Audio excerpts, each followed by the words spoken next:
And then just them going through those 2 years, they just kept saying, like, you would be amazing. You'd be an amazing teacher. And I was like, no, we're not doing that. But I just remember them, like, saying, you'd be great. Especially my friend Brenda, like, she was just like, you'd be a great teacher. You'd be a great teacher. My mom is also a teacher. She's actually a principal now. I know. Okay. And although my mom was like, don't want you to be a teacher. I think when she heard, like, my friends also encourage me, she was like, I think you should do it. I think you should try it. And in my head, I was like, no, I'm not going to be a teacher. So they saw something in me that, like, I hadn't seen in myself. And so I just decided to apply. When I applied, though, I was in grad school. I got my master's in public administration. And so during grad school, I was trying to find a job, and I just could not find a job. Like, it was not landing for me for some reason, and that was something very rare for me. I always felt like I landed the job, and it was just such a difficult time for me to get that. And so I started substitute teaching, tutoring, interventionist, and that's kind of like where my education career started, by going into schools like that. And I noticed from especially substitute teaching, going from one part of town to another part of town, like, just what a difference the resources were being provided to them. And I was just like, why is this happening? Exactly. And I never realized that until that was happening, and then until I was having those conversations with my friends who were in the Corps at that time. And so all those factors and a combination of that, I, like, had joined. I went through the interview process, and even through the interview process, I was like, oh, I'm still not gonna join. Like, it's just like a backup plan for some reason. Yeah. And you know, when you make plans, God just laughs. And I had a job interview lined up in California, which was a 2-day job interview. It was like my dream job, working for the city of Long Beach. And I was out of 400 applicants, I was a top 4 candidate. Okay. I know. And I was like, I'm getting this job. Yes. Like, I've been working so hard, I'm getting this job. I'm so confident in it. And just when I landed in California, I was just like, I feel like I'm not supposed to be here. Oh, wow. And so I just felt this thing. I had already been accepted to the Corps, into Memphis specifically. And again, that rank, I was like, if I do join the Corps, Memphis is not gonna be on there. Because I wanted to go to Dallas and be with my friends. I wanted to be in Houston, be with my family, because I have family in Houston. And then Memphis was like the third choice, and they gave me Memphis. But at that time, I had already been accepted to Memphis, and I was still in my head like, I'm not going. That's not an option for me. I'm going to get this other job, my dream job. But when I was there, just like, for some reason, I was just like, this doesn't feel right. Like, I'm not supposed to be here. Ended up not getting the job. And I just remember going back to my hotel room, and like, in tears, crying for a good like 15 minutes. Because I was like, what is wrong? And then I just had this realization, like, I'm meant to go to Memphis. I'm meant to be a teacher. And so from then on, I was like, I got really excited about it for some reason. And being talked up from my friends who were in the Corps, my mom, and other people, I was just like, yeah, I guess I'm supposed to be in Memphis, and I'm supposed to be a teacher. And so, yeah, it was a lot of things led me to here. But I definitely thank all of those people who like had encouraged me to apply and go through the interview and all that, because I've grown so much in so many ways that I don't think would have happened if I did move to California. So yeah, very thankful. I think everything happens for a reason. 100%.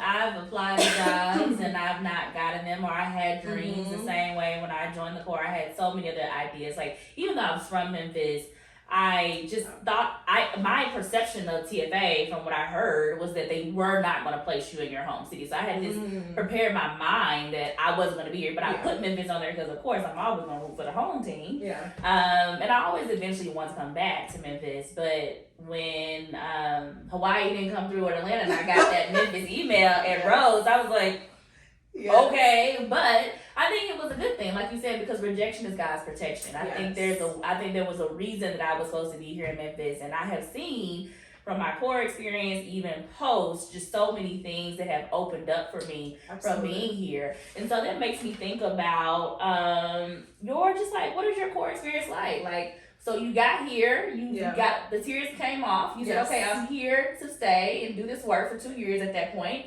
Where did you teach? Like, and like, what was that? What were some highlights and what were some low points too? Yeah, some highlights. So I moved to Memphis with 2 suitcases. Okay. And I just flew. But I think the experience was positive immediately.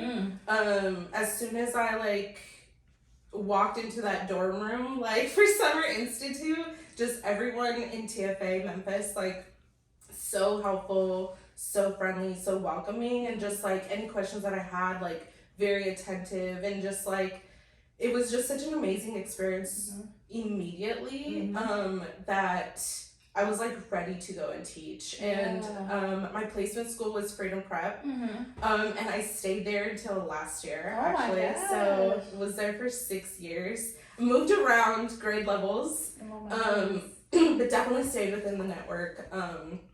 But yeah, that experience, I think I learned a lot, both with Teach for America and with Freedom Prep. I think at that time, Freedom Prep was at its height, and there's just so much to learn from so many people that I just kind of took it all in. And it was, although I pushed back on a few things, right?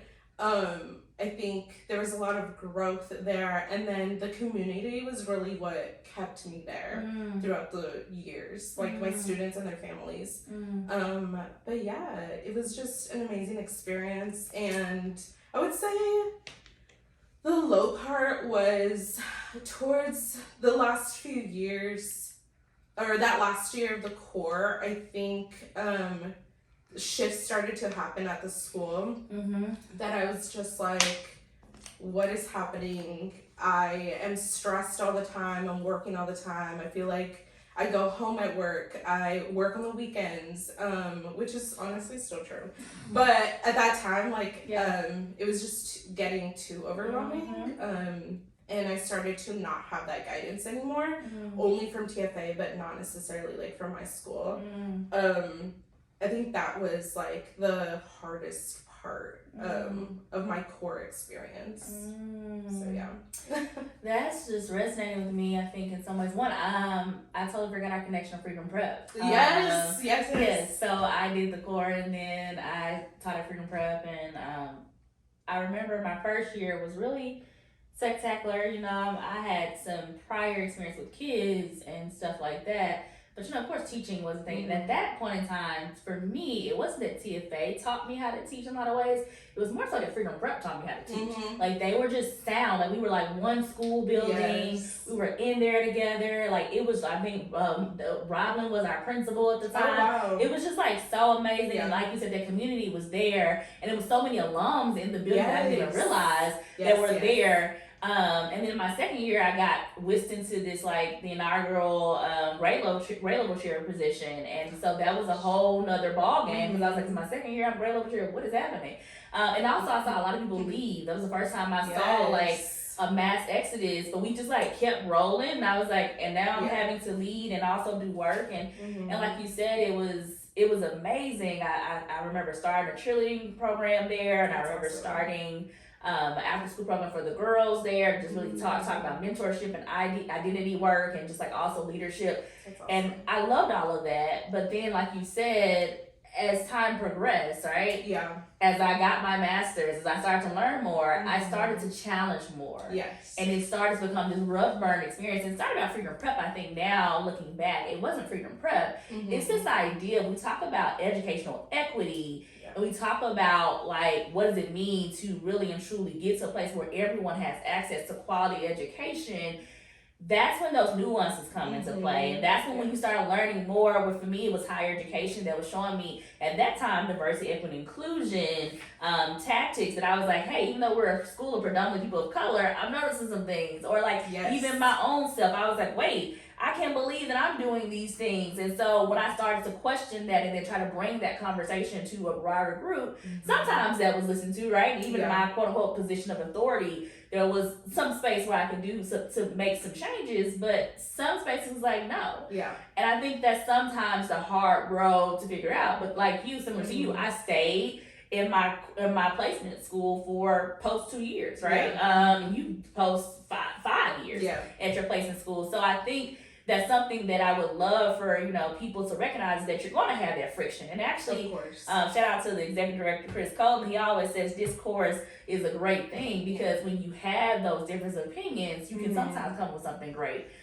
especially if the other party is willing to hear you and listen to it. And so I think that's probably a common experience for a lot of core members, is like, I love this thing and I'm looking at my school, I'm looking at my community, I'm looking at something and I'm like, I don't agree with it. Right. But at the same time, I'm like trying to figure this stuff out. So, and look, we're proof that you can still push through after that. So then you got your 2 years, so you started having that friction, and then you still stayed there again 5 more years. So tell me more about post the experience, and tell me like about some of the highlights. I know you've had some awards and things. Like, what happened?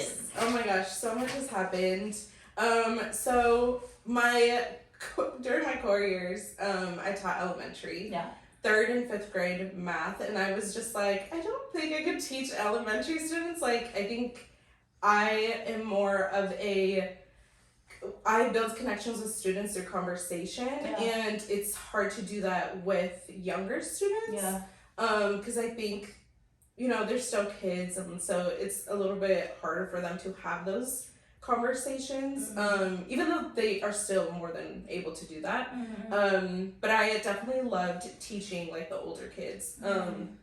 So went to middle school my 3rd year, my 3rd, 4th, and 5th year. I taught 8th grade math, and I fell in love with that 8th grade, like that group of not only the group of students, but also like the content that I was teaching. I think it's so foundational to like what they learn to high school, in high school, that I really enjoyed that type of rigor and like bringing it to those kids, especially because it was completely new to what they were learning. Again, foundational to like high school. But what kept me there was getting to loop back with my students. I think is a whole other experience that teachers don't get to like experience all the time. And so getting to teach my 2nd year, I taught 5th graders, so teaching those 5th graders again in 8th grade, like, really kept me there, because I was like, I want to teach them again. Like, they just brought so much joy to my life. And then last year, my 6th year, I taught Algebra 2, so I was able to loop up with those kids again.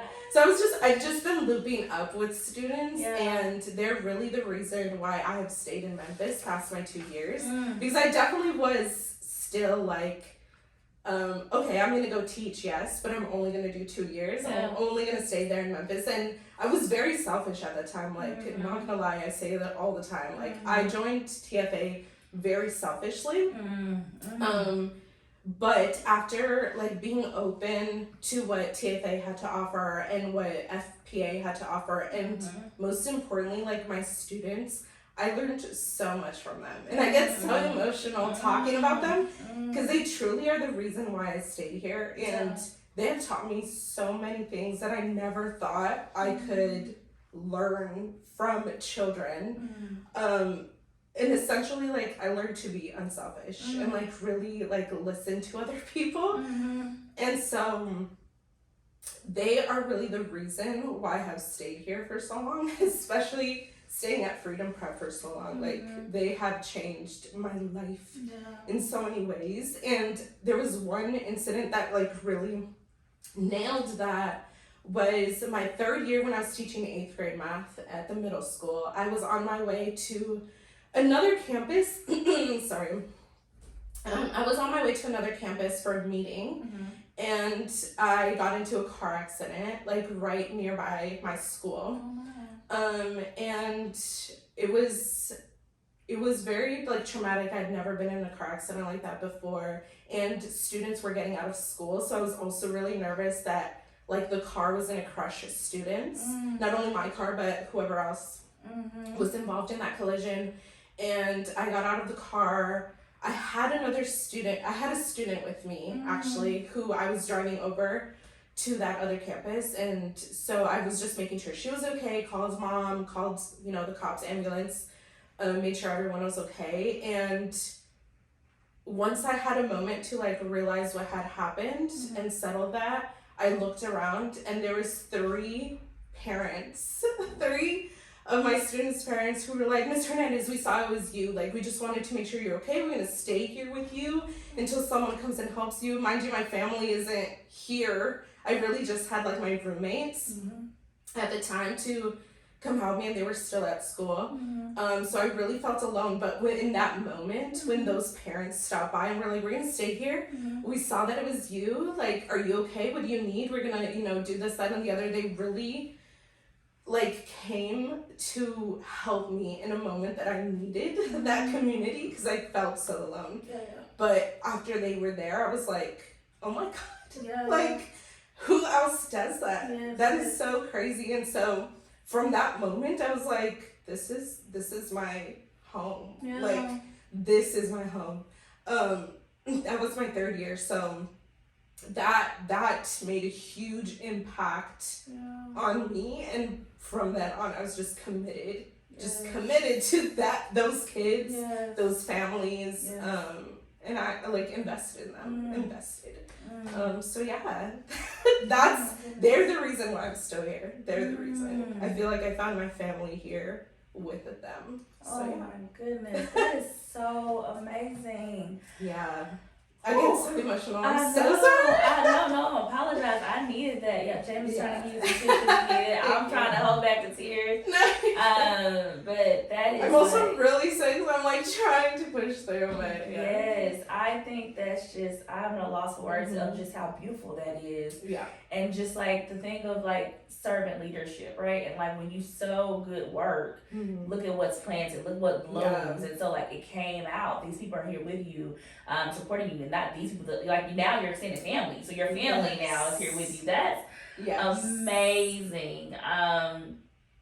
I wonder then, so as you continue doing the work, what else kept you here outside of your students? Was there anything else that like did you find local experiences here in Memphis that made you feel good? Because I know you're far away from home. You're from El Paso. Yeah, I never said that. Yeah, so I'm from El Paso, Texas. And I think moving to Memphis was just a different experience. I think I just needed to move away from home to be able to grow.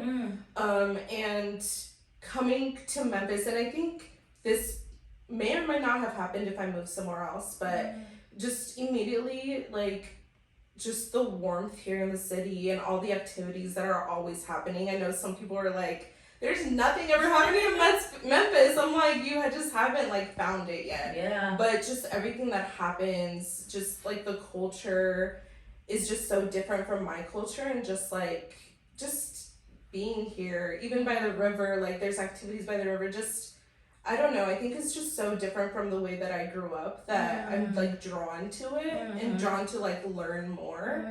And then also not only like finding that family within my school, but also like some of my friends who are still teaching here or who I met just in at FPA, like being friends with them and like doing things outside of school. Just, you know, those things have also kept me here. And also, I don't know, I just feel like I owe so much to Memphis that like this is a place where I have grown and found myself, and learned a lot about myself that I just feel like, I don't know, I owe a lot to the community here. Yeah. And I just really like it here. I don't know. I love it. And I think that sometimes it's indescribable the way that Memphis makes you feel and what It Memphis really can is. do. Mm-hmm. Even as a native Memphian, I find myself, as much as it's kind of like that boo thing that you're gonna go back to, it's like you might not I can all describe that connection we have, but I have to come back to you because it's something there, and it's the joy, it's the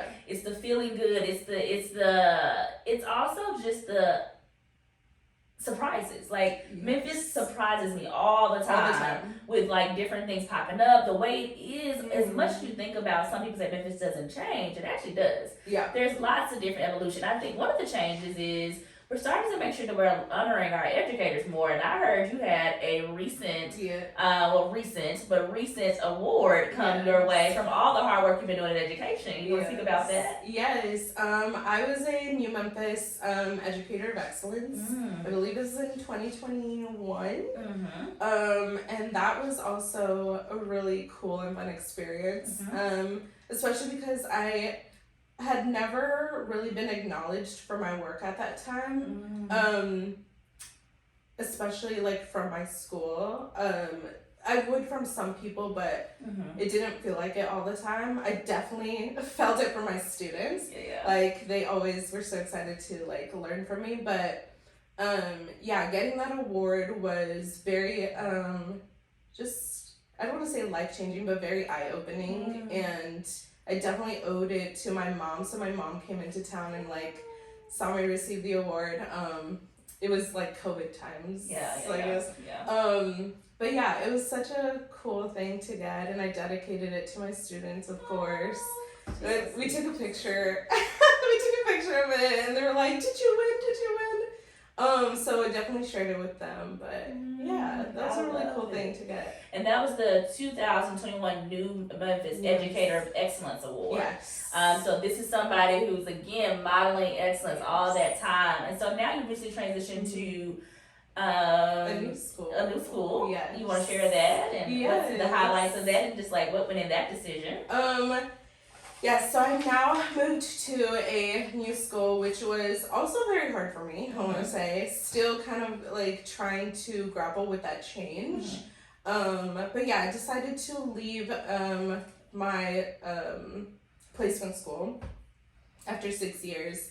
The reason for that was just to be honest, just the amount of work that was being given to me was overwhelming, and I wasn't being compensated for it. But I had been doing that for years, and we just couldn't come up with a compromise, and so I just had to leave for my mental health and just like, because just for the past few years, I feel like mentally I was just giving it my all, and it just was not working out for me. And I started to see that like physically as well, like just the mental load and the physical load was just overwhelming and too much for me, that I had to choose myself in that moment and move to a different school. And like, this school is amazing.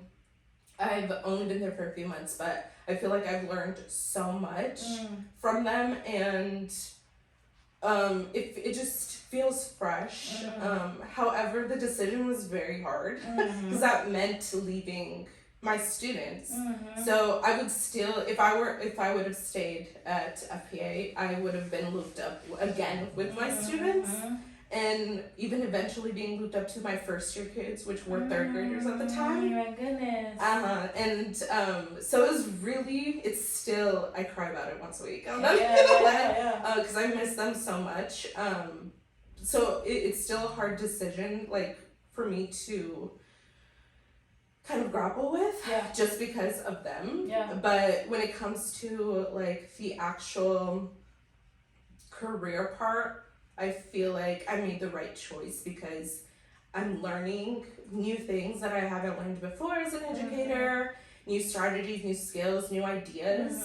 So that part is fresh, and I'm not as stressed anymore because I'm able to handle that workload, whereas I was just juggling too much at my old school, and I was doing it, but I couldn't do it anymore, unfortunately. And sometimes I think, and I don't want this to sound like it's a slight towards FBA or one school versus another school, because I think one thing that's important to remind ourselves is sometimes what makes something manageable is the idea of a new start, right? Absolutely. Because you just said earlier, like, I'm still working on weekends. Yeah. So even though you're like, oh, I'm not really. It might be that there's a new opportunity. Yeah, absolutely. And I think also it's a different part of the city too. Yes. And so you're going from like Westwood to Raleigh, and there's a different community aspect. And so sometimes that gives you a new thing. Yeah. And also I think that there is a conversation that we've been talking about in the media, and just it's been around for a while of like compensation for teachers, and there are different philosophies on that. And also we have this new movement about mental health, and so that is a specific thing for specific individuals. And sometimes it could be that the school that you're at is bad, and sometimes it's different. So I don't want people to think we're saying FBA is bad. No, but not at all.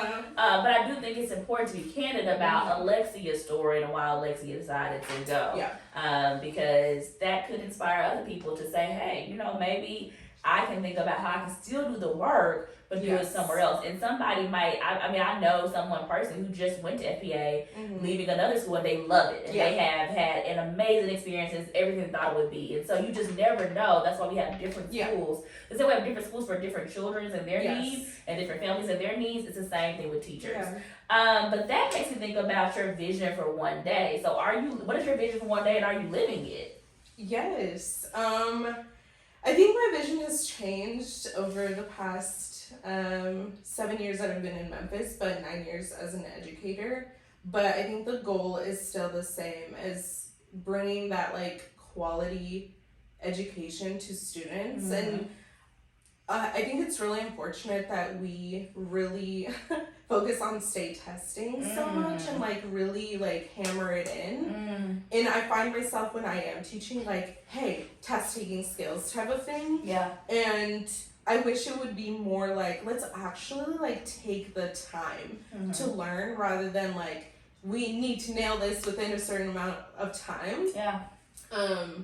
And I try to implement like kind of navigate both and balance both, so that students are able to like really take that time to like process what they are learning, and learning it in various ways, not just like on paper over a projector, which I got very comfortable doing, not gonna lie, got very comfortable doing, just because, sometimes it does take a little bit more time to be creative, but when I do have those creative moments, I think that's when it's like, oh my god, this is why I'm here. Yeah. Like, the kids are actually learning, and they're learning in creative ways. Yeah. And they're getting an education. Like, we are able to use other resources, especially like resources that some of our most privileged people get to use. So yeah, that's what I try to bring in my classroom as much as I can. So yeah, one day that vision is still there. I think the way I bring it is different now. And that's beautiful. And it evolves, I think that's what I was going to say. I think it's beautiful to name that, like, the one day vision that you start out with can evolve, and can look like different things. But also I love that point that you made about the aspect of creativity. So even though someone might say, well, I've been teaching for forever, I've been teaching for 12, 15, 13 years. If we're not being responsive to your kids' needs, but also to the times, you could also potentially lose out on an opportunity of doing what you're saying you really want to do, which is help kids learn.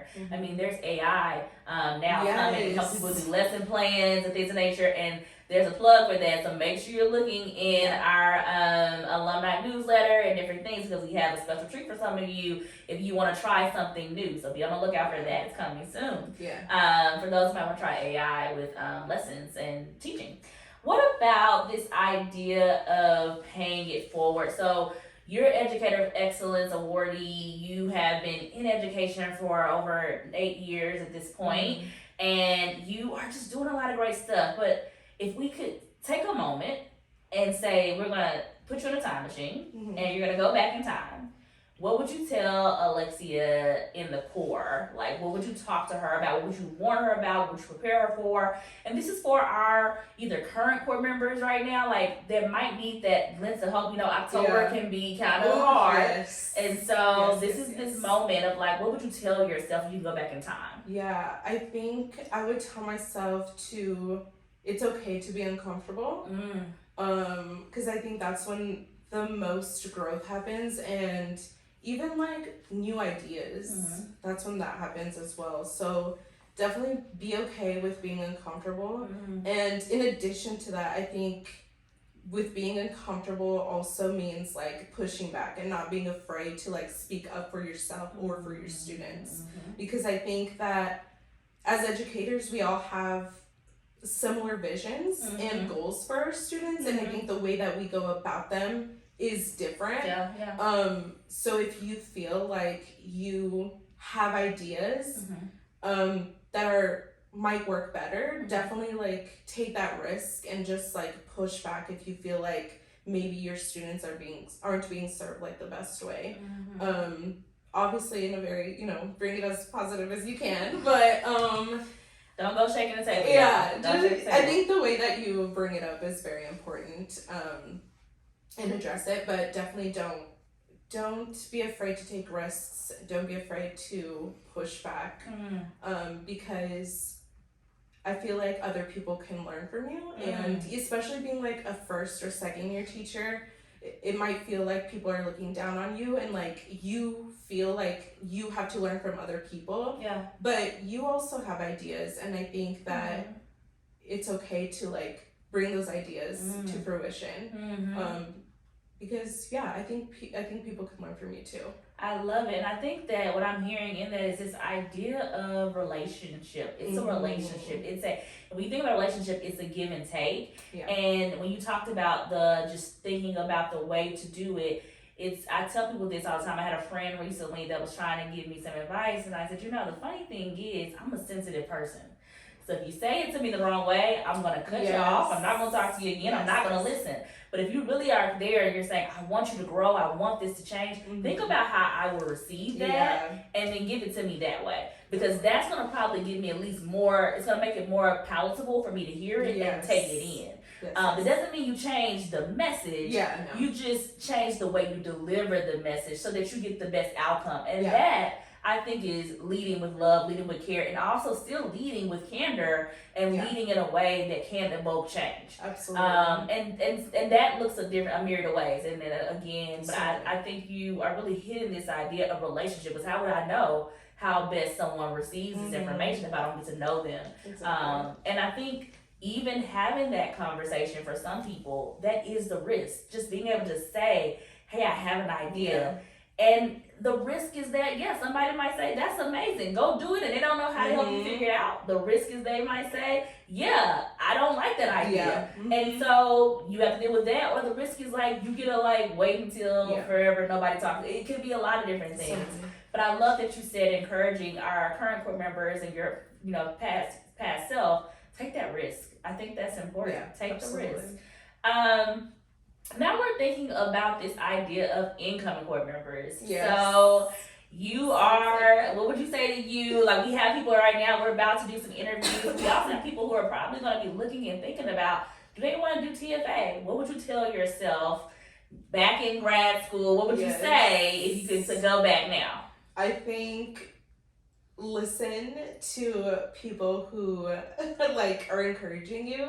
I think especially for me, I didn't see it in myself at like being a teacher, but trust that the core, not only are you going to impact students' lives, like they will also impact you.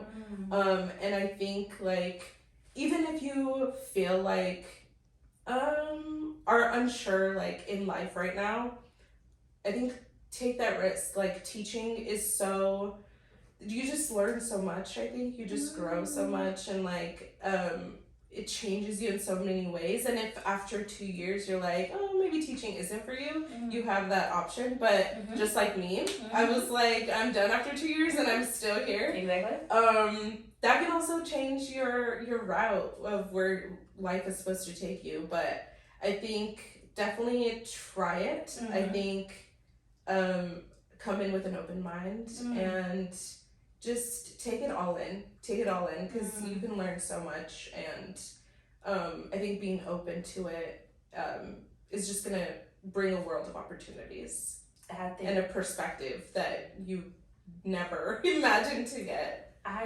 100% agree. I think I had the same feelings. I was like doing this for 2 years and I'm out and I'm still here. Yep. And to your point, sometimes it looks like I'm sitting in the classroom, and sometimes it looks like I'm doing something different. Yeah. But what corps do you want them to join? Which corps should they go to? These are all the Memphis corps, okay? It's Memphis corps. I didn't pay for that, y'all. But I would say, honestly, join TFA, but Memphis corps is the best. And I think that's a key piece. Now, one of the reasons why I think the Memphis corps is the best is because of the relationship piece. We really do work on that. But I also think that relationship piece comes from like getting in touch with our people and given that this is Latinx Heritage Month and we love our Latinx corps members and our Latinx friends. What are some things you're doing to celebrate Latinx Heritage Month that you want to put out to the people that are looking at this, or just want to promote that maybe your school is doing, that we can participate or volunteer in, just whatever way you think we should think about it? Yeah. So our school actually just had a festival. It was this past Saturday, so I didn't get to go. I really wanted to, but it was really cool. Like at school, we had the students do research on different countries and regions, and so we created bulletin boards, and it was just a very proud moment to do that, because coming from Westwood, which was mostly predominant Black students, and now going to Bartlett, which is now predominantly Hispanic Latinx students. It's really fun getting to connect back with my culture, which is a whole other story, because I do have some trauma with that. But and I could speak about it more, but definitely connecting with my culture again has been so amazing, and getting to know and learn different things that I hadn't learned before has been truly amazing. So what I'm doing right now is just reading books from Hispanic authors and their perspectives about things. So yeah, that's what I'm doing, really reading more about my culture and different experiences that people are having or have had, and I found to relate to them more. But I would say definitely bring that into the classroom, especially if your students are mostly Hispanic, Latinx, just having them learn about different regions within our culture, if that makes sense, I think is very important, because there's just so many aspects and so many things that we don't know, that it's really cool to just learn about it, whether it's different people, regions, food, different things like that. I think that would be really cool to bring that into the classroom. Yeah. I love that push for us to still continue to be learners and sit in that student seat, even when it comes to honoring any identity or Heritage Month. But I think that's really important. And I'm also hearing something that just resonated with me of this idea of I personally still have more work to do, and that when you think about your identity or just the experience of being a human on this earth, you're going to still have more and more moments to grow. And you kind of mentioned too that this experience of now being back with your culture has triggered something for you. I know for me, going into a predominantly Black school, being a Black educator, that there were lots of triggers for me as well, and I had to work through that. And so when you said that, I'm just oh my gosh, I remember that. And then now I'm thinking, so I want to hear from you and your experience of how you're having to experience, what you were talking about just now.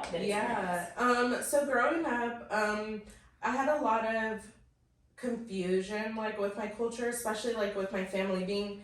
I am a second generation American, and so with my family, it was more trying to adapt being American. And I just remember this one time it was very confusing, because we spoke Spanish, especially with my grandparents. But I remember one time I wanted to celebrate 16 de septiembre, which is Mexican Independence Day, Mm-hmm. and I wanted my hair to be in braids with like ribbon, you know, in it, and just really celebrate my Mexican heritage.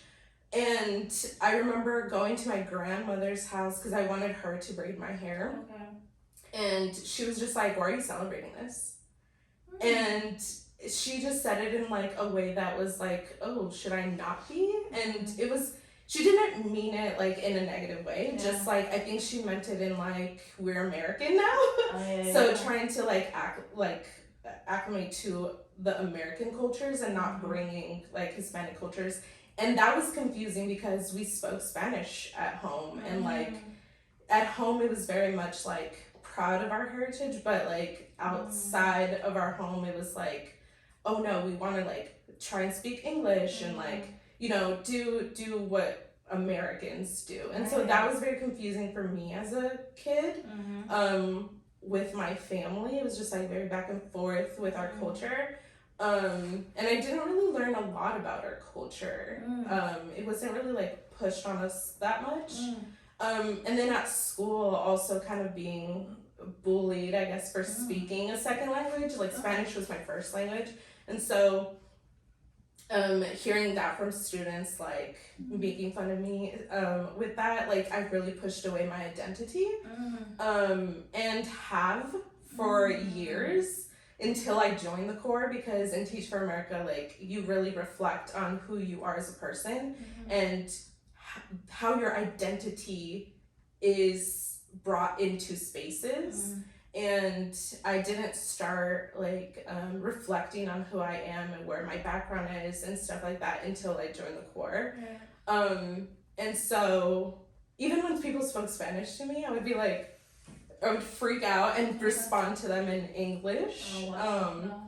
And even to this day, I'm like still adjusting. And I think there was this one year when there was this one student who would speak to me in Spanish, and he's the one that kind of got me comfortable speaking back in Spanish as well. And so ever since then, I've just kind of like tried to embrace my culture more, learn more about it. And so yeah, being back within like students who look like me has been a little bit triggering, but I've also learned from them already so much that I'm like, I didn't have this like opportunity really when I was growing up. And so seeing how much they love, like for example, soccer, like they love soccer.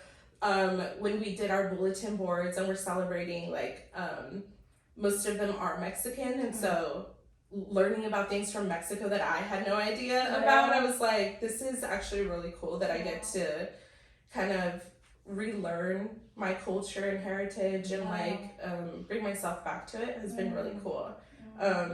But yeah, it's been quite a transition. Again, growth, a lot of growth. Oh my gosh, and thank you for sharing that. I think that is like vulnerability is the way that we get to healing and get to learning. And if people don't share stories like this, other people don't have the opportunity to have that aha moment of like, let me reflect and see. Absolutely. And people, you know, won't feel alone necessarily. Because I think sometimes I'm a person of color. Sometimes it feels like I gotta know all the things. It's like, y'all, I don't know all the things, okay? Like, I have my own little version, you know, like I didn't learn about Juneteenth until like college, you know what I'm saying, a little after college. So it's just like, I agree with this idea of like, there are things that you just kind of continue to grow and learn. And it's just so much what you said resonated. And I think it's a definitely call in, right, of us continuing with Hispanic Heritage, Latinx Heritage Month, for us to continue to do the work, to see how we as allies can step up and do more, but also how we can also for ourselves that do identify, step in and really lean into producing work, like whether it be writing your stories. I think your story is something that you might want to think about like capturing. Because you were not the first person who said that. I think you should, because I'm sitting here listening like, that is something that I think very few people want to touch on, that topic of the idea of like, I didn't have the best experience of this, or like that, and like how you're growing and doing the work of continuing to heal, and then also how your babies are helping you do that as well. I think that'd be awesome. I know we're almost at time, but I can talk all day with you. I could talk about it. Like, I want to keep going, but I know we have to also get out of here. Of But is there anything else that you want to say, that you want to just make sure that people hear before we close out Alumni on Air? Yes. I think if you're thinking about joining the Corps, definitely do it. Again, taking those risks, I think, is going to be really valuable to your life. So if you're thinking about doing it, definitely talk to me and we can work it out. And I think if you are now alumni, just continuing, even if you're out of the classroom, I think continuing to support education in any way you can is very important. However you can do that, whether that's donating to the classroom, we love donations. Money. Yeah. Or even just like volunteering your time, I think is very appreciated. So yeah. I love it. And if you need anything from me, time, I literally love Rise. I love that experience over there. I had some more feelings. I used to coach over there myself. Oh, awesome. So I'm just really in awe of the school. So I love coming over there. So if you need anything from me or TFA Memphis to support you, your classroom, just let me know. And again, y'all, Alumni on Air is a really great opportunity to hear stories like this. And so if you would like to be a part of this series that we're doing, please reach out to myself, Shamisha Hayes, at teachforamerica.org, or James Larkin, same thing, James Larkin, teachforamerica.org. It's a period between our names. But again, thank you for your time. Thank you for your time. And thank you for being in this alumni impact room and just showing how you're really living out one day. Thank you. Thank you so much. All right. Thank you. It's a wrap.